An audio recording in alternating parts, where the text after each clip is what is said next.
Welcome back, everybody. DMGeezerjim here. Going to do another module review today. Kind of building off of my X1 Isle of the Dread, I made a lot of mentions of Dwellers of the Forbidden City. So you know what? That's what we're going to do today. We're going to check out the module. Sorry, I got to get my stuff set up. I1. Dungeon Module I1, Dwellers of the Forbidden City, an adventure for characters levels 4 through 7 by David Cook, published in 1981 by TSR. First and foremost, a lot of 5th edition players, the words Dwellers of the Forbidden City are going to ring in your ear. If you've played Tomb of Annihilation, the 5th edition campaign that takes place down in Cholt and also contains a remake of the Tomb of Horrors, you experienced a remake of the Dwellers of the Forbidden City. Honestly, it was 3 modules that were put together, old classics that were retooled into a pretty cool campaign. Now, straight up disclaimer here, I'm not going to go into a ton of detail on the 5th edition Tomb of Annihilation. Even though I'm a forever dungeon master, one of my friends is running a game set around that. So although I know a lot about it, I didn't want to dig a bunch in and refresh it and have it on the front of my mind. I'm trying to play the let's forget everything that you remember about Dwellers of the Forbidden City. Let's forget everything you remember about Tomb of Horrors and Tomb of Annihilation, all that. But it is part of the existing 5e canon. It's been ever so slightly adjusted. I'm just going to go ahead and throw a, if you've played it, if you've looked at the book, you've seen this map, Omu, the Forbidden City, and it's actually probably about 25%, probably about a quarter of that campaign, Tomb of the Annihilation, has been pulled from the Dwellers of the Forbidden City. So, yay, because it's a really cool module. Boo, because it's been significantly tweaked to work alongside the Tomb of Annihilation, but that's okay. That's kind of in, if we're being honest with each other, that's in the design, in the idea and concept of the original module series back in when D&D was new, BECME, first edition, second edition, third edition even. Things weren't campaign books. They were modules. They were a 20, 30 page little booklet. Let me switch back my screen back over and you guys will be probably seeing it. This is it. Purchased it on DM's Guild. Had the paper copy back when I was a kid, just kind of rebuilding my library digitally. Sometimes I miss the old paper, but you know what? It's about convenience. It's about utility as much as anything. I'm not really a collector. I'm a user. I've got thousands of Magic the Gathering cards, and they're not worth much because I play with them. Or to have them if you ain't gonna play, right? But you know, I digress. So I don't mind getting the digital copy of something so I can scroll through. But yeah, this booklet clocked in at 28 pages, including a fold-out map that you're seeing here. That, you know, ironically, if we switch between that map and that map, you can see some similarities. Omu was similar to the design of the original Forbidden City. I would say that they used it as a basis. I don't want to accuse them of copying verbatim, but the idea of the Forbidden City from the module I1 is very much alive in Tomb of Annihilation. So enough about Tomb of Annihilation. Let's talk about the original I1, Dwellers of the Forbidden City. The I designation, it's very difficult to make sense of the nomenclature that TSR tried to use on their module systems. They tried really hard in certain areas to make sure that, and then they screwed it all up, to make sure that you could figure out what was what. For example, B was basic. Even though it wasn't part of AD&D, the B series was left for basic Dungeons and Dragons. I think it's up to B12, B14, possibly 14 different modules. X was for expert. C was for companion, but it was also used in your AD&D, so that's when things started getting a little messed up. You had CMs, you had Master, M1, then the I's. That was all BECME. Now, AD&D screws it all up because you had this one published in 1981. It's called Dwellers Forbidden City, Module I1. The idea was it was for intermediate play. I1, I2, the I series was written and designed. And for the most part, they were consistent with the modules being intermediate. They were not a campaign. Well, there's a few of them that were a campaign, but as a rule, they weren't designed to be played I1, 2, 3, 4, 5, 6, 7, 8, 9. I3 through 5 are the exception. That's the Desert of Desolation series, a beautiful, awesome, wonderful thing that I'll touch on its own. So I is an intermediate. So it was designed for your after your players are done with basic, after they've learned how, they've gotten a few levels, they've gotten a little bit tougher. So yeah, as is standard for a lot of the modules, then they were the dungeon master, the writers gave you a little bit of information on where the adventure was written for. This one in particular was placed off of the map in Greyhawk. If you look around it, it says, "Sit deep in a tropical jungle. Dwellers of the Forbidden City is located on the World of Greyhawk trademark map in a small group of unexplored and unmapped mountains south of the Paliso Swamp in Hempenland." Hempenland is this chunk, it's a subcontinent that exists south of the main area of the Flanius.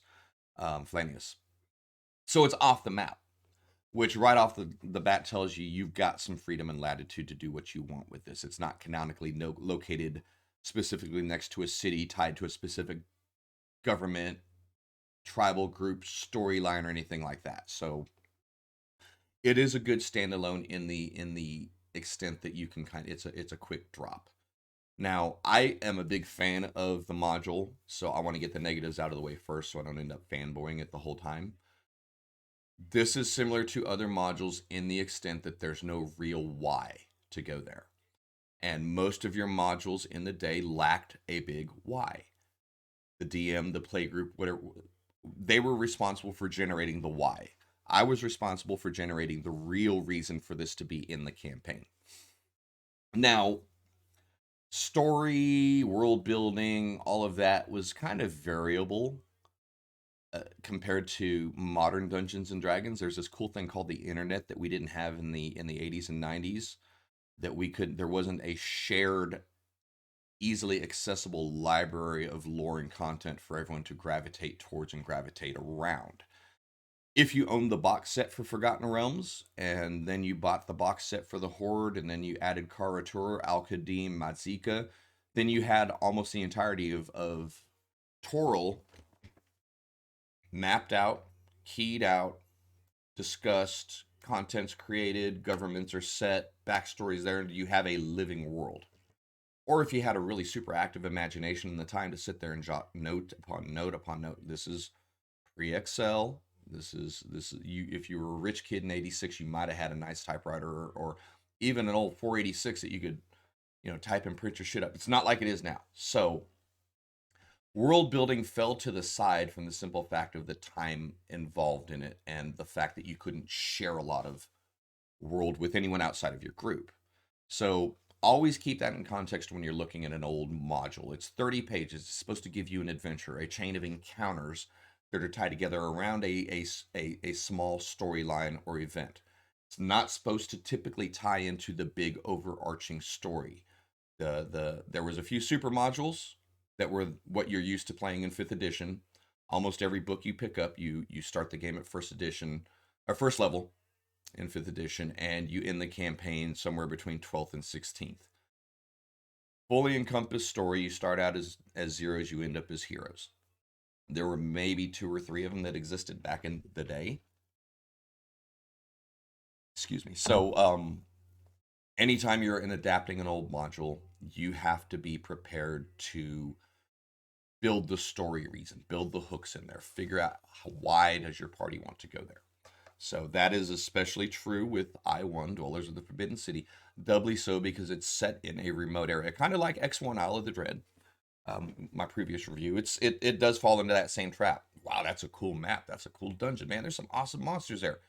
Why am my people going to go there? That's on you as a DM to figure out.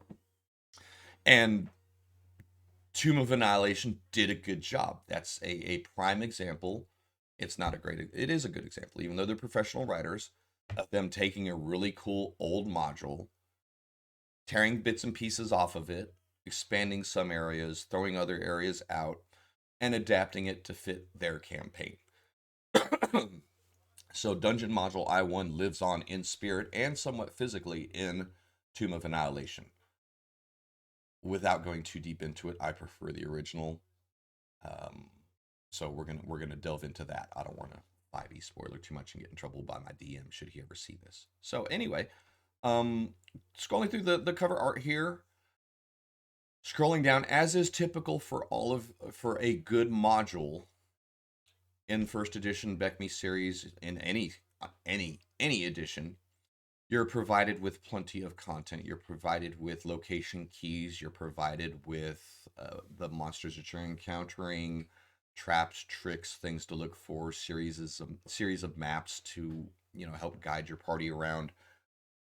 Standard fare.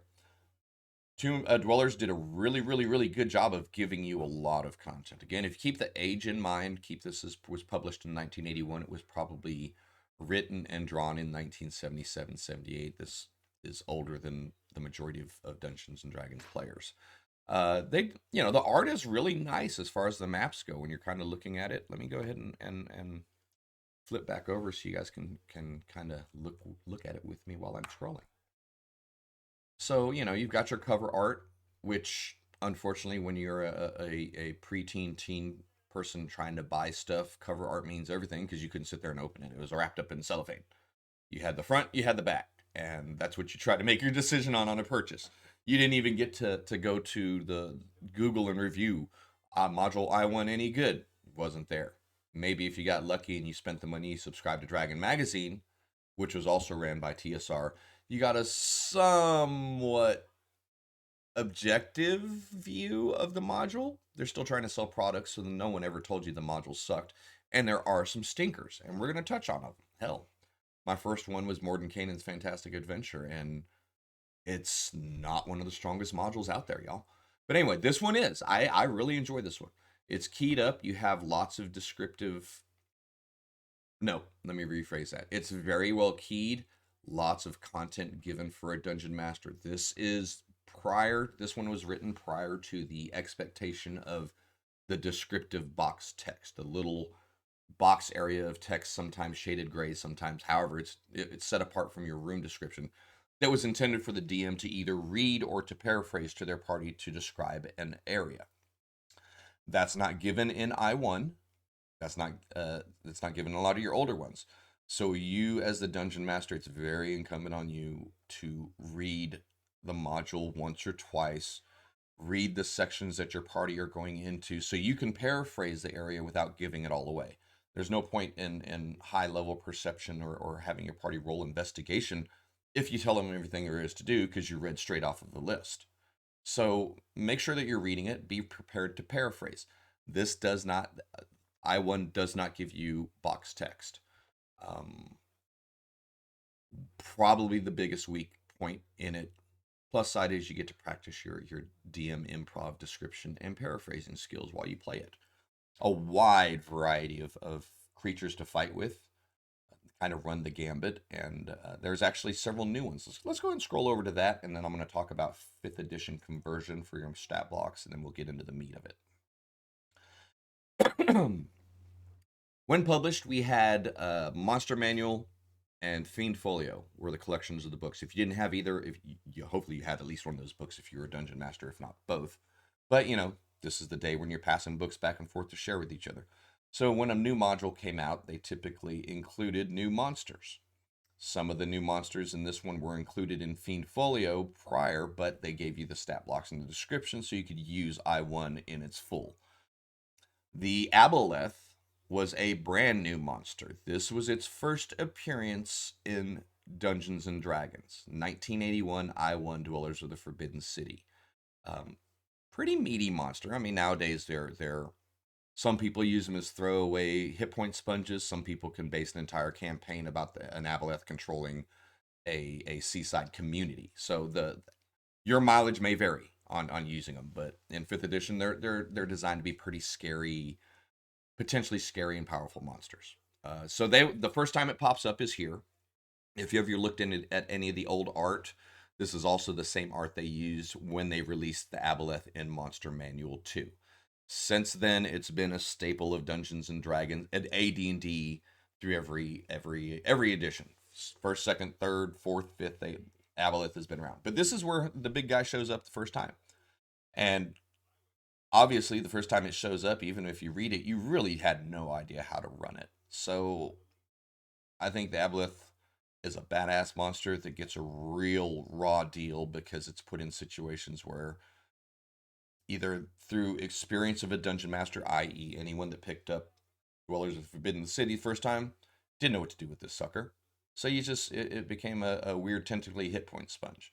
You know how to use it. You don't ever end up fighting it because it uses all of its crazy mind tricks and enslavement powers to have an army of slimy dudes that are killing you. So it's a weird monster. It's a fun monster, but it showed up here. Mongrel Man.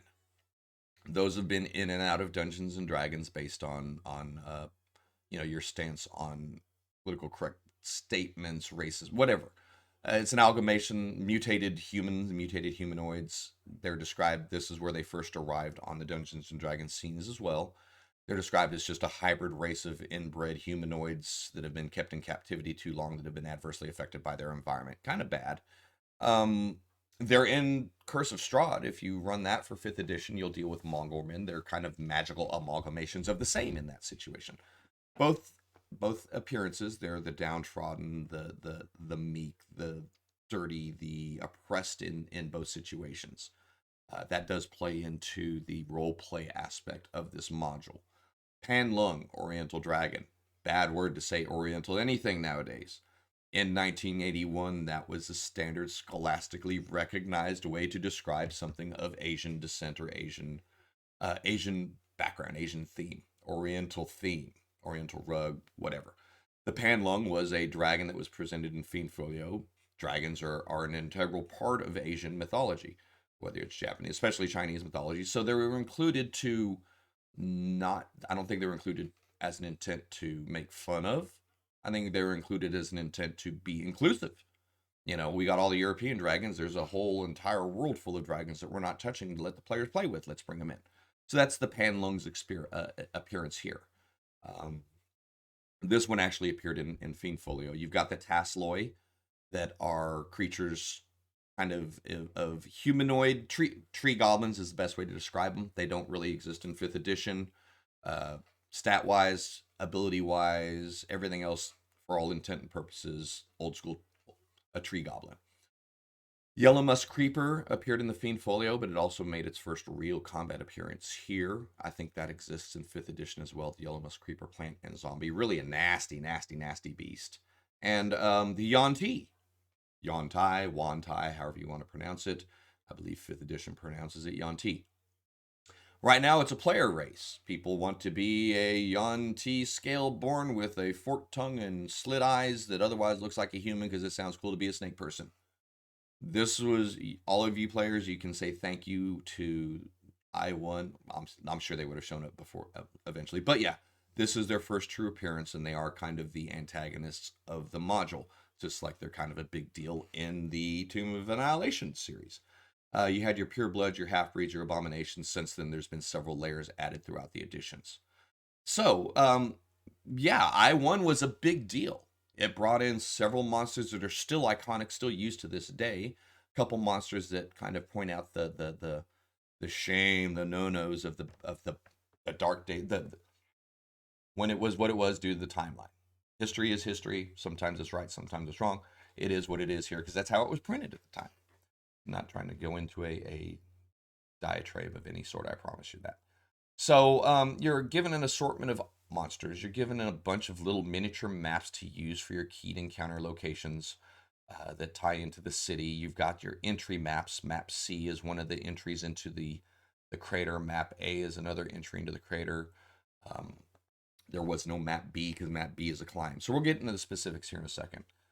If you're going to be watching this, you're going to get sick of hearing this, but I have to assume this is the first time you watch this. How do you use this for 5th edition? It's 1st edition. Well, you start with go through your module, and the number one thing is going to be that you look at is monster stat blocks and figuring out how to use your difficulty checks. Because back in 1st edition, it was saving throws for like spell, save, breath weapon, petrification, paralyzation, death ray, poison. They weren't stat based like they are now. They're a particular category that altered between your classes with a little bit of racial ability bonus that influenced some of your saves, gave you pluses here and there. Wisdom helps on certain saves, etc. It's just slightly different system. We don't use it anymore. So, stat block. I don't want to use the aboleth because that's way a little bit more complex. So we're just going to scroll right in here for a second. You're like, I don't want to see that. What are you trying to go to? This is a nice list of random city wandering monster table. The good old wandering monsters, random encounters. Mileage may vary if you use them or not, but these are the stat blocks I want to use. These don't look like anything like 5e. How can you have a stat block in one sentence that's useful? Well, for first edition, we had books full of tables that we were referring to the whole time. Eventually, you committed a lot of the numbers to memory, so it didn't matter. This is a quick and dirty way to translate stats. First and foremost, giant ant, you don't need to. You can look up a giant ant. You can find a carnivorous ape. You can probably find a fire beetle, a bugbear, a bullywug, giant centipedes, frog, mongrelman, spider giant. All of those creatures exist in 5th edition. Pull the stat block out of 5th edition, drop it into place, and you're 90% of the way to balancing the encounter the same way. The intent is that the 5th edition has done somewhat okay, a pretty good job of making sure a skeleton in 1st edition was as much of a skeleton as it was in 3rd, as much as in 2nd, as much as in Begme, as much as in 4th, as much as in 5th. Skeleton, skeleton, skeleton. Bullywug, bullywug, bullywug. So most of your work is done by the simple fact that the monsters translate really well across the editions. But let's look at a Tasloy. Doesn't exist. Can't find it in 5th edition.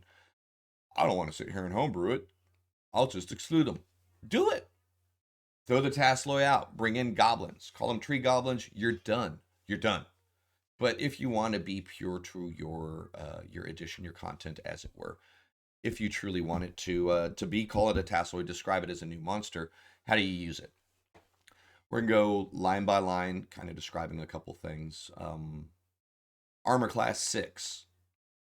How do you turn that into 5th edition? Armor class 0 is the perfect armor class in AD&D. Armor class 20 is the perfect armor class in 5th edition. So you're going to take your perfect armor class in 5th edition. You're going to subtract your 1st edition armor class from that, and the end result is your 5th edition armor class for this creature. Tasloy says 6 or 5, probably depending on if it's using a shield or not. We're going to go with the 6 and 5 both. Okay. 20 minus 6 is 14. The Tasloy without a shield has an armor class of 14. Tasloy with a shield has an armor class of 15, because 20 minus 5 is 15. Armor class is done. Movement, 9 or 15. Okay, that's climbing. You see where it says 9-inch climbing, 15. The movement for 1st edition was done in inches, because the assumption was we were playing on tabletops with miniatures. We're using rulers for all of that, so you didn't have to have a grid. If you did have a grid, it was a 1-inch grid. Still holds true today. Started back in 76 or so with chainmail, so history still holds true. What works. That number doesn't work for us. 15 is going to be equivalent to 30 foot of movement, because that was their turn. Turns, rounds, segments, all of that's different. I'm not getting into that right now. Trust me on it that that's where you use your judgment.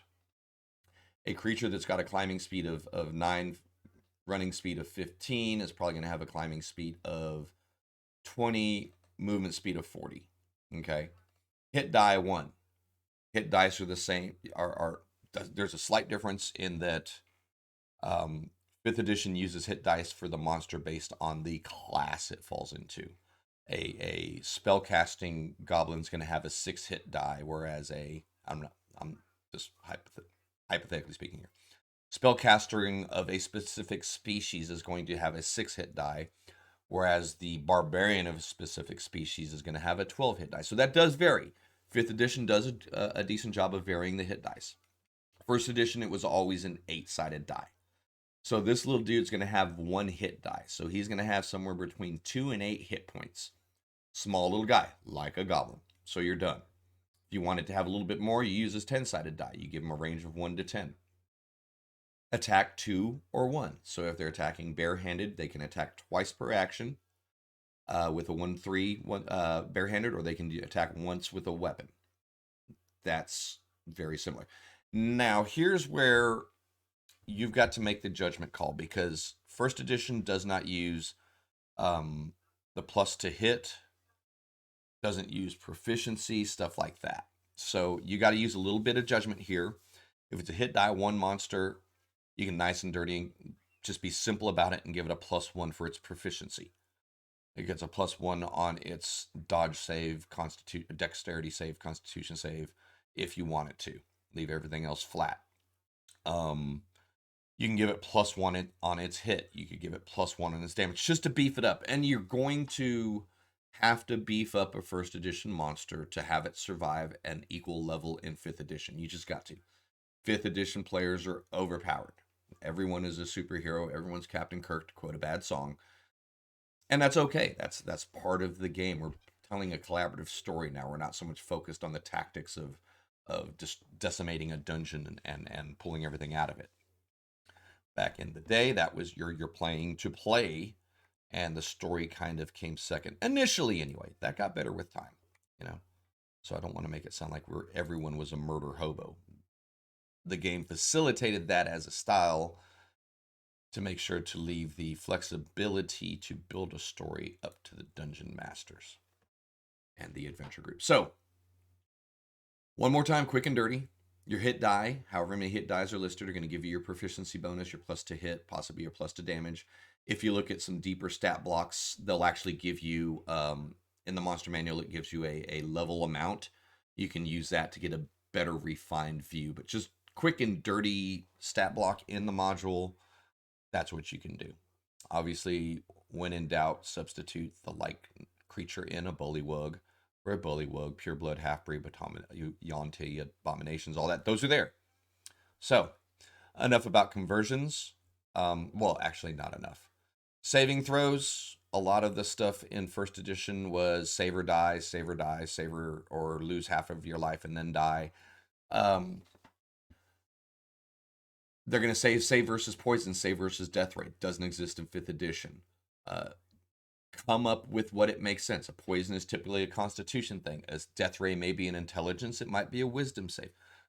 Charm's usually going to hit your wisdom. Something crushing you is going to hit your strength or use what you know. Make the quickest, easiest translation for it. Don't kill yourself too much trying to find the exact thing, because they don't line up. You know, something is casting sleep on your guys. That's going to be the same thing. Save versus wisdom.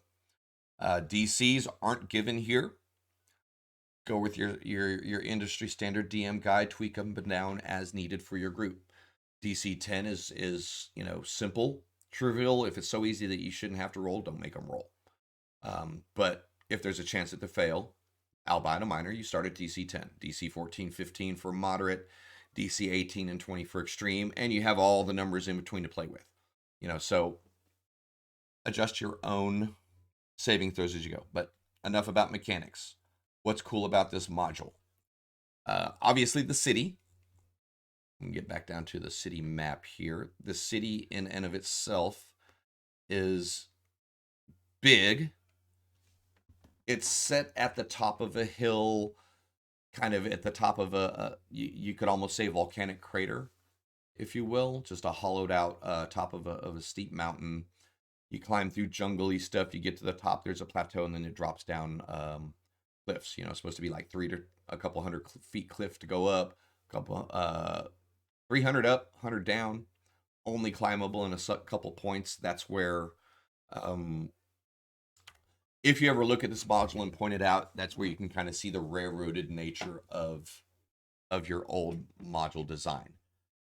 This was designed for entry at 3 different points on your map. Let me go back to the other view. I'm talking about a map that you're seeing. You have, I'll zoom in a little bit as well. As a dungeon master, you wanted your group to come in here at A. You wanted them to climb down over here at B. Or you wanted them to come through a kind of secret cave at C. Everything else was supposed to be off limits, like to the extent that you're told even if you have a thief in your party, they will be able to, with their skill check, realize that there is no climbable way down. If your party insists, have them step on the edge of the cliff and describe as the rocks crumble below their feet. If they continue to persist, have them fall. It's not designed for them to have the freedom that we give players nowadays. Whether it was, I think that's just to channel them into a couple specific encounters by escalation. Hopefully, not have them come down and climb down into the middle of the city and have everything jump on them at once. That's the design. That's the credit that I'm going to give the designers credit for trying to stage it to give you moments to get into the city and to build into the city. Whereas if you could just climb down wherever, makes it harder as a DM to set up, makes it harder to plan the encounters, and could potentially set certain things going sooner than they need to. Okay. 5th edition, make your preparations accordingly. Heck, I mean, even there's a section of the rules that says if your characters choose to fly, they have any methods to be able to fly between 4th and 7th, they're certainly able to, providing they can fly down 100 feet and endure attacks of giant wasps the entire way down. So it's like if your characters don't use one of the 3 designated ways, you're either supposed to punish them or kill them, or punish them and kill them. Back in 1st edition. Your opinion and how you actually do that for 5th edition is up to you. But just keep that in mind. A lot of your older modules are somewhat railroady in their design. It's a lot of information to try to get in 38 pages, maybe 40 pages. This was, I'm going to be presumptuous and assume the page count was an editorial and a production thing as much as anything else, because there were very few modules that were big, thick, heavy books. Most of them clocked in between 25 and 35 pages. So I'm 90% certain it was a cost of production, editorial, print, etc., etc. So they can't cover everything here. They have to write a module, not all, but something like this in a way to get as quickly as possible get the party from point A to point B. So you've got 3 entries. I just kind of described A, B, and C. Let's go to the map for A. This is the easy entry, if you will. Okay. The one that the party can simply find. There's even canoes that go across a little stream. Okay, let me zoom in on this map. And, this is an old black and white. This is your kind of your typical dungeon map for the day. So you had your entry. Now note that you've got these little breakpoints and it gives you a number. So your party has gone 200 feet into the cliff face before they even see this. Make it spooky, make it don't. Have a wandering monster, have it not. Convince them that they're taking a wrong turn. However, but it's supposed to. There's a lot of this in old Dungeons and Dragons. It's not there in 5th. Matter of fact, most of your encounters in 5th edition are a 40-foot square area that drops 9 things in it and says go. A lot different versus the day. Number one, you're looking at the scale. These rooms are all 10 foot. You got 5-foot wide halls that are your standards now. But, in the classic days, 10 foot was your normal. So the maps are really kind of, the older maps were done well in the extent that they're pen and paper, there's no drafting stuff done. It's all drawn by hand, but they do make an attempt to, when you have a complex area in the map, to give you like a cross view so you can get your head around it and describe a little bit better. Like a circular stairway, for example, that leads from above this chasm where people are shooting down onto the bridge back down to below. Little details like that you want to pay attention to. But yeah, so your group's going to go through, have a 200-foot tunnel here, have a cute little encounter in the dark water on a canoe. Assumption, unless the map says so, is it's always dark. Dark vision was a rarity back in the day. It was purely racial or spell, same as now, but that'll go down a different trail. I don't want to spend too much time on that. But yeah, so you had to account for moisture, stuff like that, keeping your illumination up. A couple small rooms, couple encounters, then you had this big set piece over here at the chasm. But anyway, so you make it across the pond, you go through these tunnels, you fight a couple things, you come to here, you have another 150-foot tunnel. Come to here, you climb up the vine into a cave. You have another 400-foot So this should be giving you a scale of the thickness of the wall of the top of the mountain, because your party's coming through kind of at the halfway point, the tunnel through into the Forbidden City itself. So at this point, they've covered what on the map 400, 550, 750 plus probably another 200, nearly a thousand foot of horizontal travel as they move around through this section A. So that was their first choice. Entry B actually is a climb down, kind of where I pointed it out, and there's some vines and some descriptions given for them to come down there. That puts them a little bit closer to the Bullywug start point, and dealing with the giant wasps. Section C is interesting in that you have the same kind of a 200-foot, 400-foot, two different tunnels that lead together, but they're kind of cut out. So you had to prepare for that, especially if you're using VTT maps and the like. But this one is where the aboleth is hanging out. It's entirely its own thing, almost its own mini encounter. So yeah, the production value on the maps was pretty decent for its time. They're certainly useful, but you're definitely going to want to redraw them if you're using VTTs. They won't import well, they won't scale well, none of that's going to work. So if you're doing digital, bust out your mapping program, get to work. If you don't map, go check out my Etsy. Send me a message, follow me on Patreon, let me know what you want, and I can definitely hook you up with any of these maps digitally in JPEG or PNG through Campaign Cartographer 3 use. I'm not trying to sell stuff, just saying there's yeah, I'm trying to sell something. I'm not gonna lie. This is my feed, so nah. But anyway, there's dozens of resources that you can get to get maps. If you want these exact maps, plan on searching for this exact map or making it yourself. You can probably find something that approximates it. So yeah, you've got the maps for each of your little encounter areas that are keyed for each little section. Map J, let's look up J. What is J? This is where the mongrel men hang out. So let me use that one. You know what? I think I have a small one. Hold on a second. Let me see if I can pull something up right quick. Should be able to change. Yeah. And let me enlarge that. That way you're seeing the map as I'm reading it off to you. This is just an example. I'm just going to, when you get the included maps with this, this is, if you're looking at 5th edition Tomb of Annihilation, this is similar to the 9 shrines concept that's part of that city. Rather than that, these are little districts and neighborhoods that are separated by species groups and an internal warfare thing. But this is the mongrel men post. So you have the guard post camouflaged in the ruins. Each position is like a mongrel men guard. He'll sound the alarm, cry, and then let everyone know. So 1B, if they're being, the group's being greeted quick, in a pleasant way or even a guard way, group of mongrel men will show up here and wave their spears and all that. And then you have the inside compound that's kind of described. The wall around it is a protective wall made out of lean-tos and piled up brick and whatever they could to build a wall and then build shelters against the wall. For the purposes of combat, there are 50 mongrel men located in Area 2. So the whole idea is to hopefully give your party the idea that if you're going to come in the middle of their house and fight, you're going to get overwhelmed.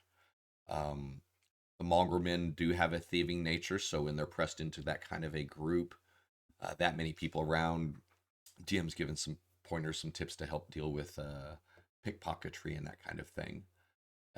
J3, so that's just your compound there. That's where all that happened, is where I said 50 guys kind of scattered in through this area, pickpocketing, living their life. J3 has got a sectioned off, they call it the bristling beast. There's a giant hedgehog that hangs out in there.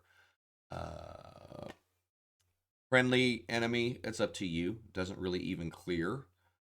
This is kind of where a cooking area, actually I think that is their pet. It's a cooking area. They hang out and feed it. And J4 is kind of the key, the mystic mistress. There's no mongrel men living within 50 feet. This is 10 foot per grid. So this one big intact building here that sits in the corner doesn't have anyone around it. So that's the first thing you want to note. Let me give you a quick example of missing box text. If I read this, if I was to sit there in front of my group and read this directly to the party, I'd give away the whole thing of the mongrelman's camp. It's noticeable that not a single mongrelman lives within 50 feet of this building. This is because dwelling in the building is Artharius, a female elven magic user, armor class 7, stat block, 6 level magic user. She has a dagger +1, cloak of protection +1, and a rod of absorption. The rod can absorb 3 more spell levels and has 7 level potential to discharge.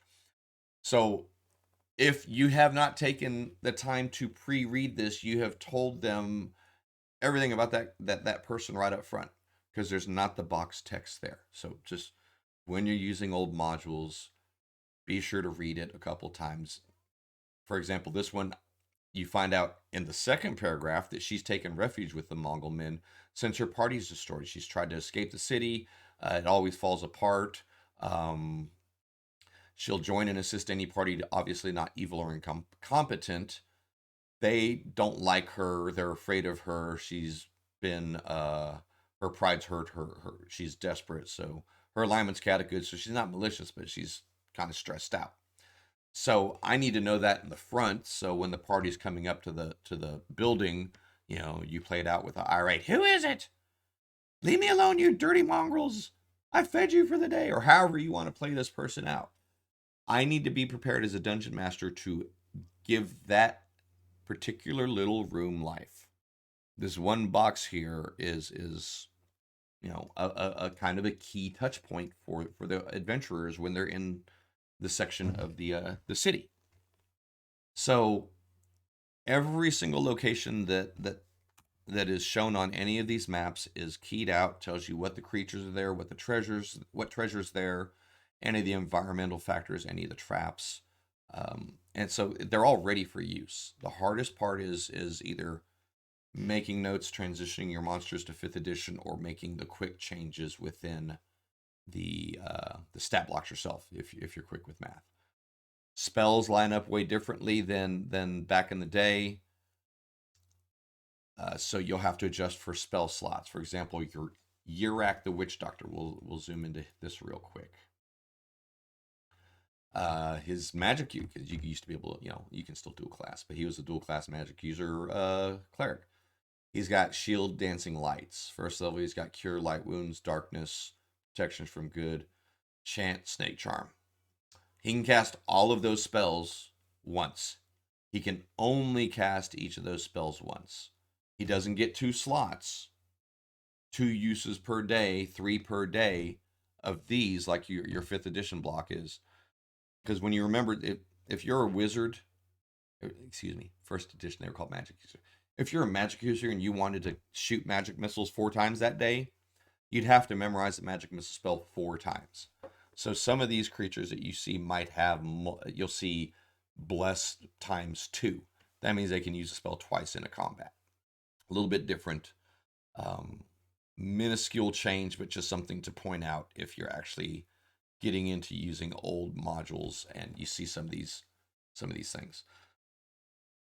A lot of what you have to prepare for, like the chasms, the pools. I mean, we'll look here, like the fall into 8. That's a death fall. You fall in there, you're dead. It's lethal. So adjust that as you need to for your 5th edition. It's not about killing characters. It's about building a story. It's about progressing, but you still want there to be some threat.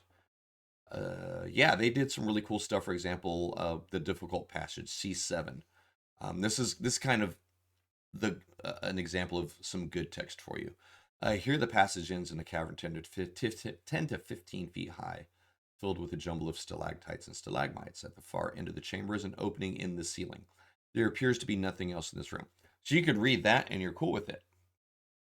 Now, what it tells you below is the opening is a 6-foot wide chimney that extends upward 60 feet. The top end of the chimney is mostly blocked by a large stone.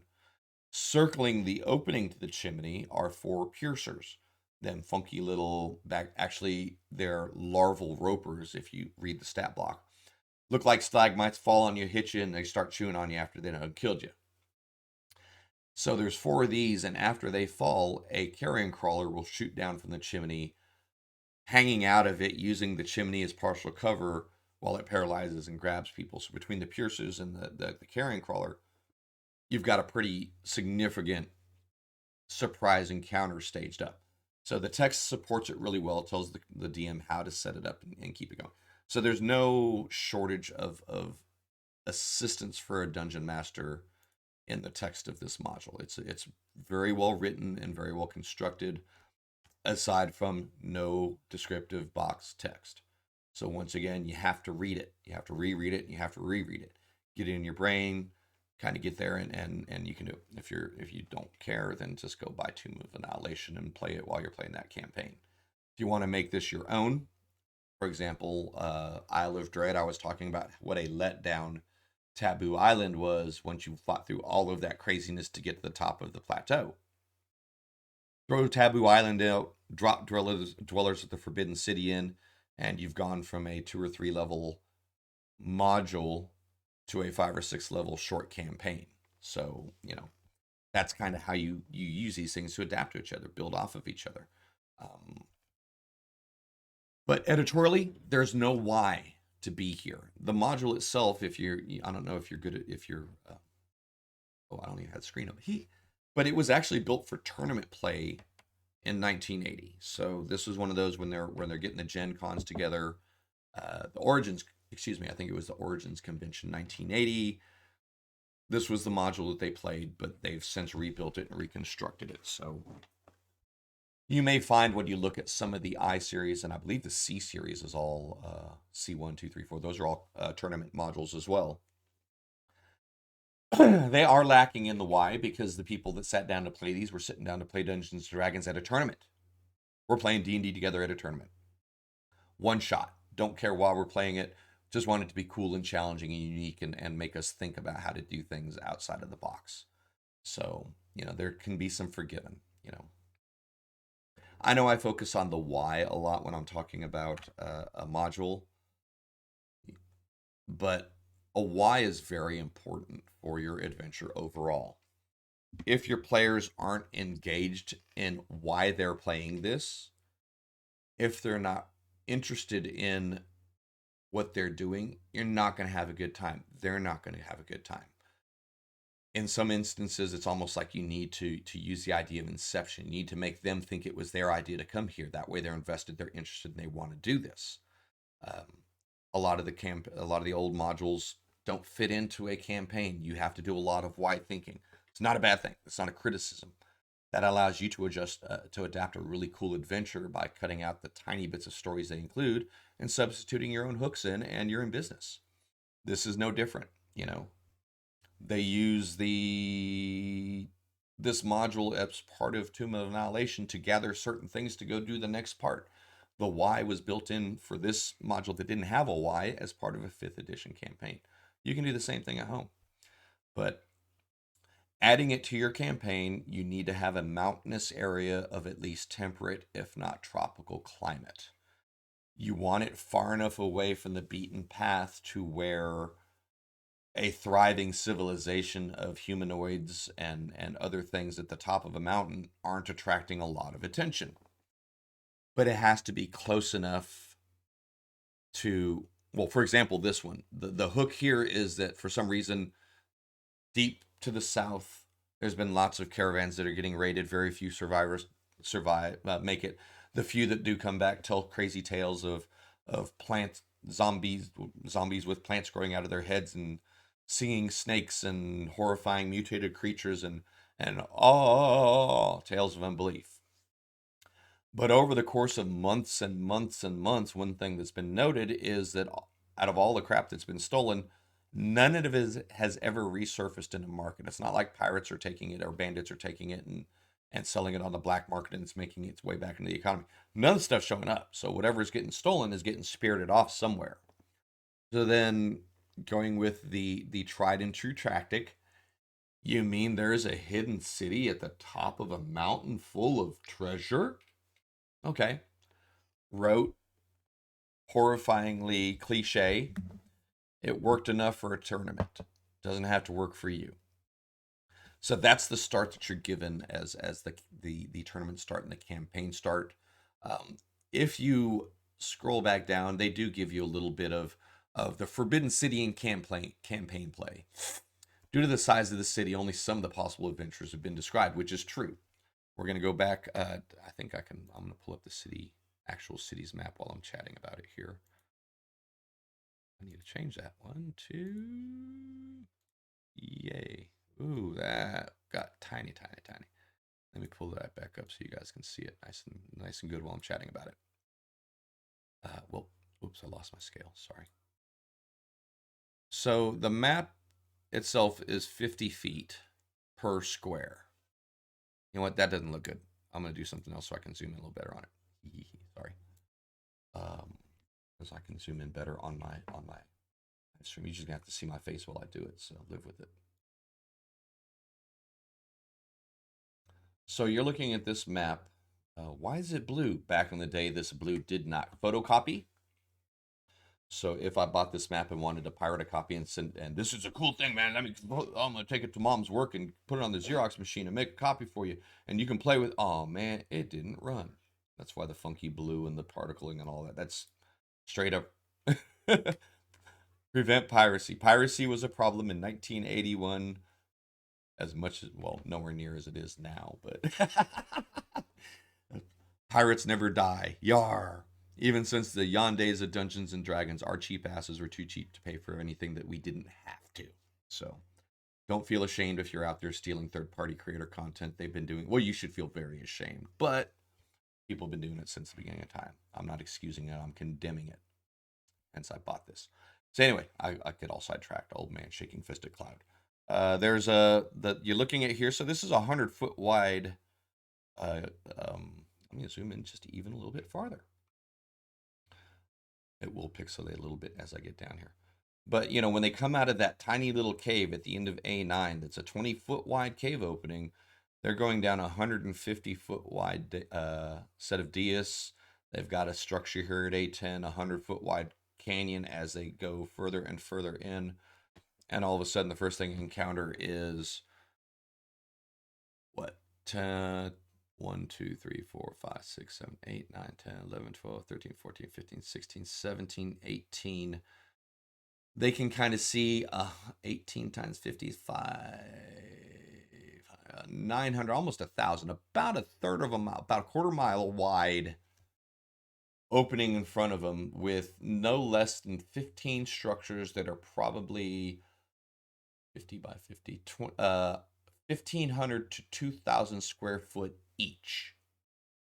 It's a lot of math, a lot of numbers. What are you talking about? If you want to map that out, a 10-foot by 10-foot room for a battle map is going to be 100 square feet. You can have 8 squares in there to fight in. So multiply that geometrically. You're getting into big areas. And as we scroll through this is an old map, but I think they did a really good job of kind of giving it a 3D perspective, even though it was drawn almost completely flat. I mean, you've got this building H here, which is an intact one of the mini maps, but you've got all this entire block around it, towers and little onion top precipices, and you got another temple looking thing here. You've got entire city blocks. You've got some ruined structures over here. None of this has been fleshed out. None of this has been touched. But I guarantee you the majority of it is inhabited by something, or searched through, or patrolled, or whatever. Everyone's got their neighborhoods. Every little species, every little faction has their district. But man, this is a big place. This is a big place. So zoom on back out. We can go back up to the little section where we're talking about how do you use this in a how do you use this for more than just, this isn't a one-stop shop. This isn't a one-off. If you use this, if you're trying to use this for a one shot, you're going to be disappointed. You're not going to be able to touch, you're not going to be able to scratch the surface of it. Your party's going to be disappointed because they have this gigantic, huge city that's sitting in the middle of a bowl of a mountain and they got to do one thing and left. It is not a good, it's not a one shot. I mean, I would say it's a short campaign if you really wanted to get into it. Even doing just the listed encounter set, you have, what was it? HRJK 14 keyed locations within the city that each of them have between 5 and 10 sub locations with them. So let's just do some dirty math. We're looking at 70 to 90 keyed locations, and I'd be willing to bet my butt that 30 of those 70 are NPC slash combat slash interaction encounters.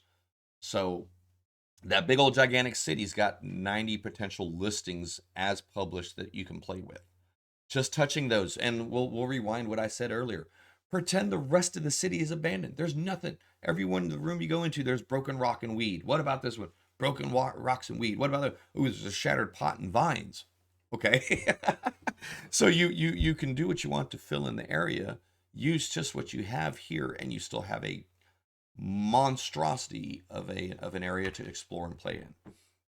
So don't sell yourself short and think that you can do this module, or if you stumbled across me and you're doing Tomb of Annihilation, you're doing it a disservice if you try to cram the Forbidden City into 2 sessions, 3 sessions.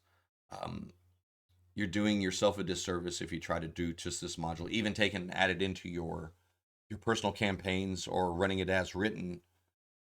You've got to plan on a few sessions here to really, really enjoy it. Let your players experience the Forbidden City, the city hidden in the clouds, the city hidden in the peaks, as it were. So yeah. As with everything, I'm going to go ahead and wrap up here pretty soon. I just wanted to kind of talk about the campaign. Backgrounds, reasons for adventuring. So when you're sitting there and you're trying to add this to your, I'm going to go ahead and leave this up just so you know it exists. Most modules, the caveat, I'm going to say the caveat being most of them did try to give you a couple entries on how or why to include this in your campaign, a hook to tie it in, or something to extend the adventure with a preface or a follow-up into a full campaign. So your first one was reasons for adventuring. This is the hooks. So due to the size of the city, only some of the possible adventures have been described, which is kind of what I was hitting on. I broke off, showed you all the map stuff. So a group of merchants hired the party to stop the raiding, which was the given background at the start of the module, which was the given background for the tournament setup. Find the city, enter the city, determine who's responsible, destroy that group, maybe rescue some other ones, broker some peace, whatever in between, up to them. Whole goal is to recover goods, smash the people that are taking them. The second one is rescue. Maybe as part of the raids that have been going on, a heir to the throne, or not throne, an heir to a merchant empire who was signing off on a family deal was one of the guys that disappeared. Maybe he didn't get it yet. Maybe he's still sitting in the prison cells, and you guys are on a last-ditch effort to go rescue him. Nothing in the module changes. The goal changes. Instead of trying to go kill everything and bring back a load of treasure, you're trying to go kill or infiltrate to bring back one person. You can just make it murder hobo. If you station this adventure near enough to an active power, an active nation, I guess you say, city, state, nation, whatever, conglomerate, kingdom, khanate, pick your poison. They could simply contact the party and say, "Hey, we've lost some scout groups up in these areas. A couple of survivors have talked about this. I don't believe them, but if in case it's true, I need you to go up there and kill everything that's there." Now, to do that, you are inviting death, destruction, and murder hoboism. I would probably go ahead and offer that kind of a thing to a higher level party just so they can go destroy and decimate. As that sits as a conquest hook. Then you have the defense. So maybe it's not so much that you're going over there to destroy it, to conquer it in the name of this kingdom. Maybe it's a premeditated, or what am I trying to think of? Preventative attack. Go in there, kill the 2 or 3 leaders, tear up their war machines, poison their food supply, and get out. And you have this whole gigantic city at the top of a mountain for the party to go sneak, figure out how to get in, penetrate it, and keep themselves hidden. Work with the mongrel folk to penetrate the food stores of the bugbear, and then the bullywugs, agree to a temporary truce So you can go in there and kill all the Yanti that are beating everybody up, being bullies to everybody, whatever. So those a couple quick little hooks just to get your party to the the um, the city, and those were given in the module. And then they've got some extensions on the adventures. There's this gigantic city at the top of I hate to say volcano, top of a cone, top of a mountain cone. You're in the tropics. You're in a tropical jungle climate. It rains. This bowl doesn't ever fill up with water. If you look at the map, there's one little bit of a section of it. Here, let me go back to that map. Oh, wrong one. I'll just go over here. It's quicker this way. I keep fumbling. Stop showing red border. I'm happy with you. Not. I'm still learning. But you notice that one section of it is kind of marshy and has a large lake, so you can assume it's kind of a slight lean to it. But the rule being what it is, especially with the tunnels under and the water under, there's probably a sewer system under this city. There's probably a cistern system that hasn't ever been explored. So you can do your own home brews and builds on that and put that in there. The size is daunting. It take the size of the map for the Forbidden City does make it difficult to run as a short adventure. There's no doubt about it. You're going to have to commit a few sessions. You're going to have to commit some time to it. But it also gives you, the dungeon master, a lot of leeway to make it your own, to add things to it, to add some extra different cultures in there. It doesn't have to just be bullywugs and Yuan-ti and mongrel men and the Tassloi, the tree goblins. You can add more factions, or you can take a couple away. I used the same basic idea and replaced the mongrel men and the Tassloi with lizard folk. And basically the Yuan-ti were using coercive measures to keep this lizard folk tribe in line. And the bullywug had joined up with the Yuan-ti because normally the lizard folk kicked the bullywug ass, so it was kind of a reversal of fortunes. The party was able to get in there, figure out what was going on, why the lizard folk were compelled, and we actually had kind of a miniature war to take over the city, kick the Yuan-ti out, reclaim the MacGuffin, and happy days. And you now had a lizard folk controlled city that was somewhat friendly to you further into the campaign. So there's so many little things to do with it. So the heavy lifting is actually done. You got a great map. You've got well-defined locations, whether you're using those locations directly yourself as listed, or whether you're simply just using them as guides to build your own encounters. Lots and lots and lots of content, whether it be the monsters, the treasures that each of the monsters fight, little knick-knack details about the encounter areas. So the heavy lifting of building a ruined city has been done for you. I'm not going to argue difference, better or worse, between Dwellers of the Forbidden City as found in Tomb of Annihilation or Dwellers of the Forbidden City as found in the original. They both have their merits. They both have their flaws. Both of them are outstanding areas. Both of them are fun to play with. This one, I think, is a little bit more diverse. It has its own little world, as it were. The city that time forgot. Kind of going with our land that time forgot from the Isle of Dread. Almost sensed a theme back in the day. And you know what? There was, because for quite a while, most of your modules and adventures had been dungeon crawl. Dungeon, Temple of Elemental Evil. Well, you started out in a village, but then you ended up in the ruined moat house. And then you went to another village. Then you ended up in an 8 to 10 level deep dungeon. Okay, so dungeon. I believe the Scourge of the Slave Lord series started out here. You land in Sanction, and you go into a ruined temple, and you go into a dungeon.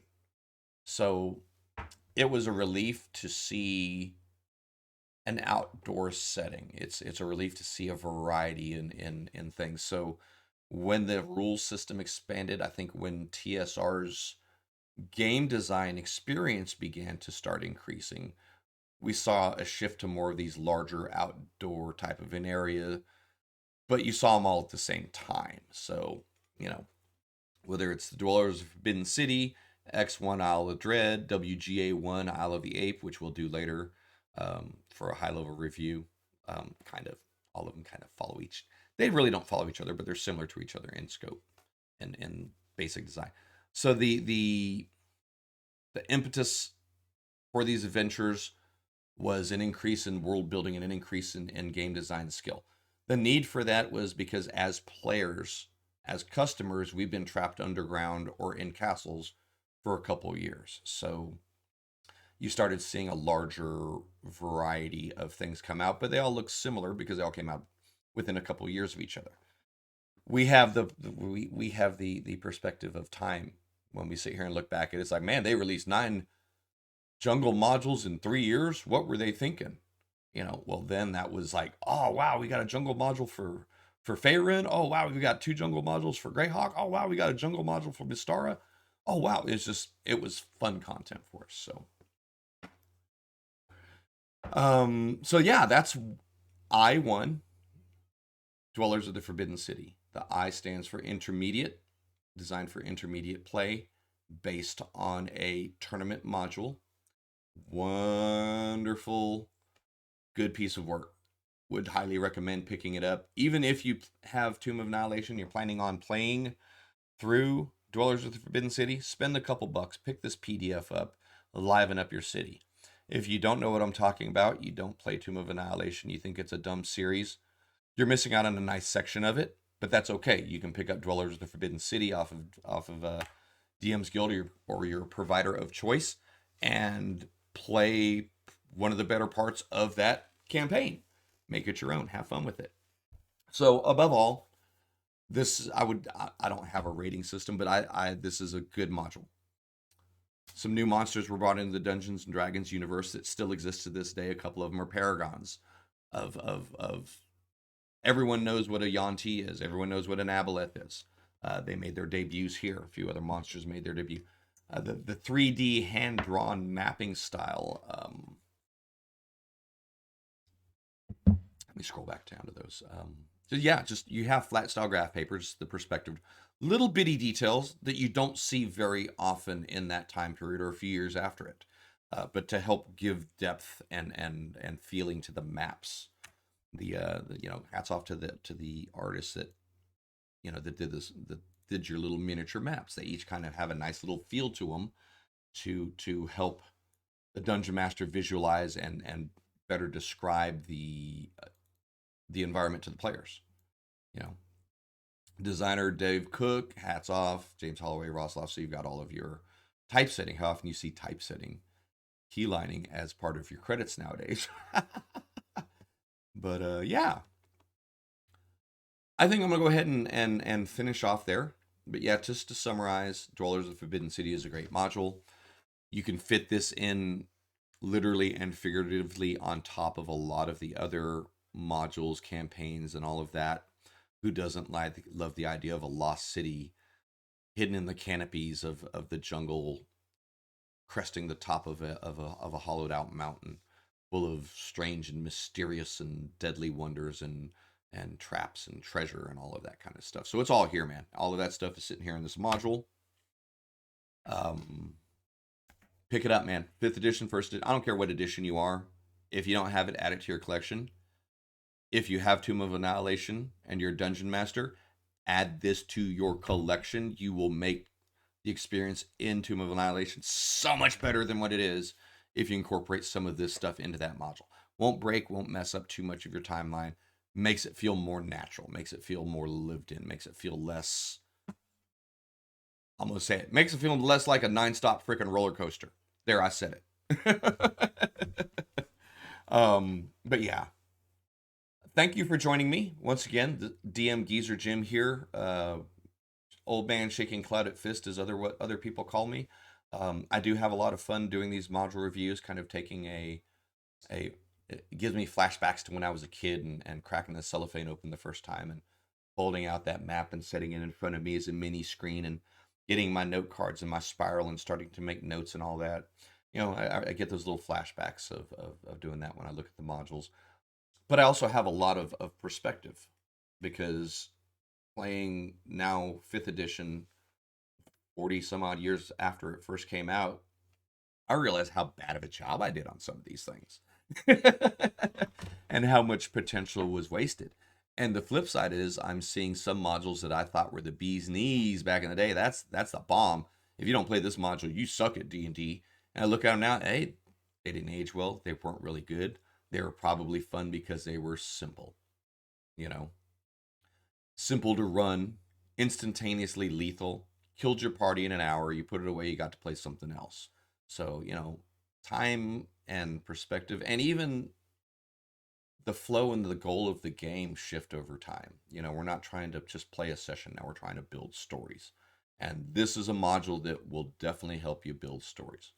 Your player characters can be in danger, and it is definitely a lethal module if they're dumb.